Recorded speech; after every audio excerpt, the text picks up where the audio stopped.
U.S. Senate reaches deal to reopen the government. Nearly 24 trillion VND Expressway project in Nghe and set for National Assembly approval. A new beginning for flood-affected families in Nghệ An. Hello, so good to see you again in today's news by Nghệ An Press and Broadcasting Agency. I'm Hoàng Yên, and here we go, the first headline of the show.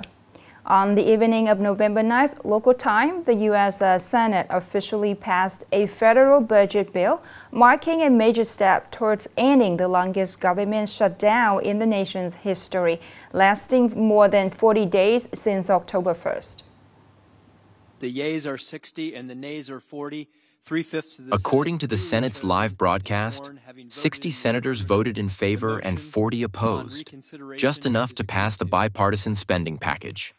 The bill secures funding for Congress and its affiliated agencies, the Department of Agriculture, the Food and Drug Administration, FDA, veterans welfare programs, and several Pentagon construction projects for fiscal year 2026. Under the agreement, the budget package will go to a final vote in the Senate in the coming days, before being sent to the House of Representatives and then to President Donald Trump for approval. If passed and signed into law, the bill would officially end the record-long shutdown, allowing federal agencies to resume operations and ensuring back pay for millions of government employees. Myanmar's military has announced that it is demolishing nearly 150 buildings inside a notorious online scam compound located nearly the country's border with Thailand. The demolition includes dormitories, a 4-story hospital, a 2-story karaoke complex, a gym, and a spa. Once lavish facilities serving crime bosses and high-earning workers involved in the massive scam operations. So far, 101 buildings have been leveled, with 47 more slated for destruction.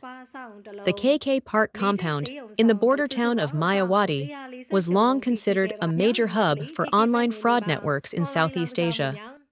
During a military raid in October, authorities discovered more than 2,000 people engaged in scam activities, prompting around 1,500 others to flee into Thailand. However, according to an AFP investigation, despite recent crackdowns by Myanmar's military government, recruitment for new scam operations along the Thai border continues quietly behind the scenes.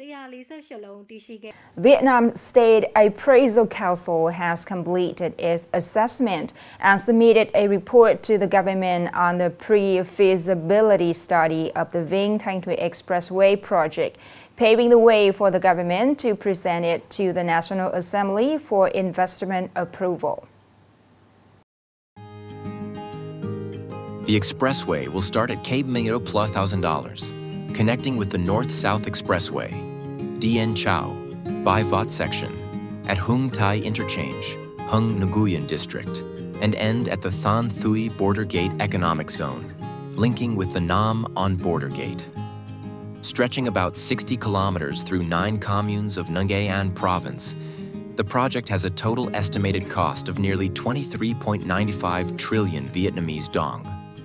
Once completed, it will form a key section of the Ha Noi, Vientiane Expressway. According to the plan, the National Assembly will review the investment proposal in December 2025, approve the feasibility study by May 2026, and the technical design by August 2026. Construction is expected to begin in September 2026, with land clearance to start after the investment approval and be completed by the third quarter of 2027. Upcoming are some updated news. From November 19 to 22, the Esports Championships Asia 2025, ECA 2025, will officially take place in Can Tho City. Organized by the Vietnam Recreational and Electronic Sports Association, VIRESA, the tournament brings together about 100 athletes from 7 countries, including China, South Korea, Japan, the Philippines, Laos, Thailand, and Vietnam.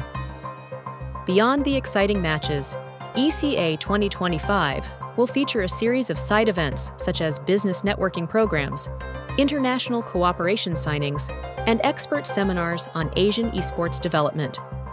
The event also aims to connect esports and digital sports with local culture and tourism promotion, highlighting Vietnam's dynamic and innovative image in the digital era.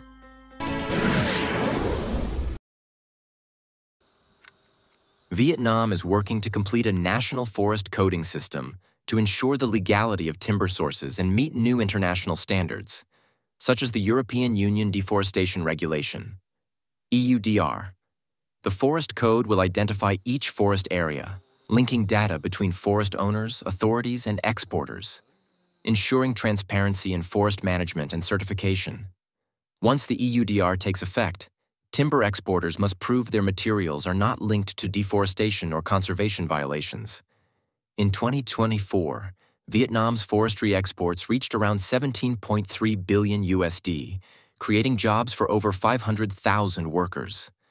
The new forest coding system is expected to promote a sustainable and green forestry value chain.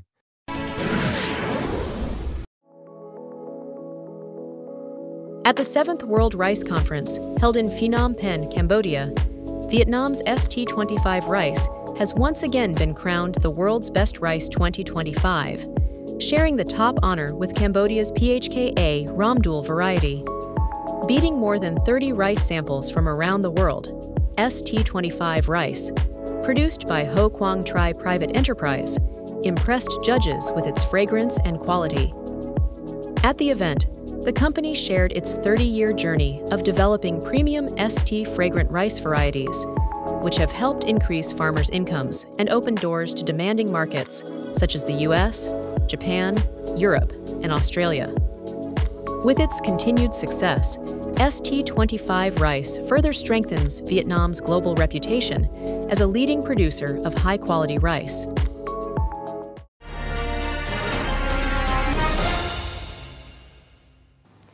A historic flood caused by Typhoon number 10 swept away many homes in the mountainous areas of Nghệ An province.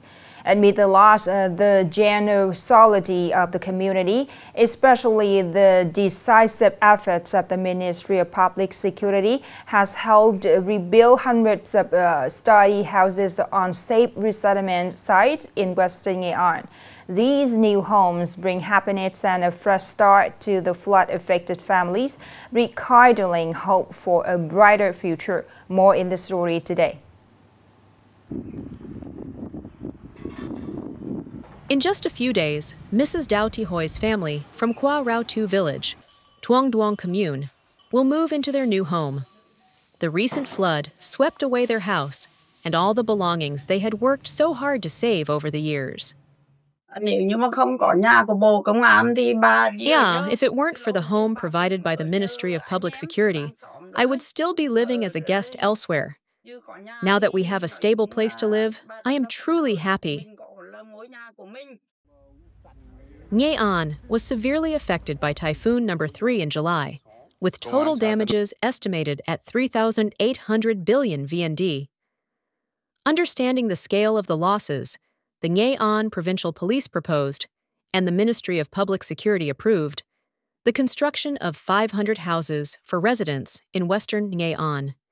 In addition, the ministry will fund the reconstruction of My Lai 2 primary boarding school and the My Lai Commune Health Station.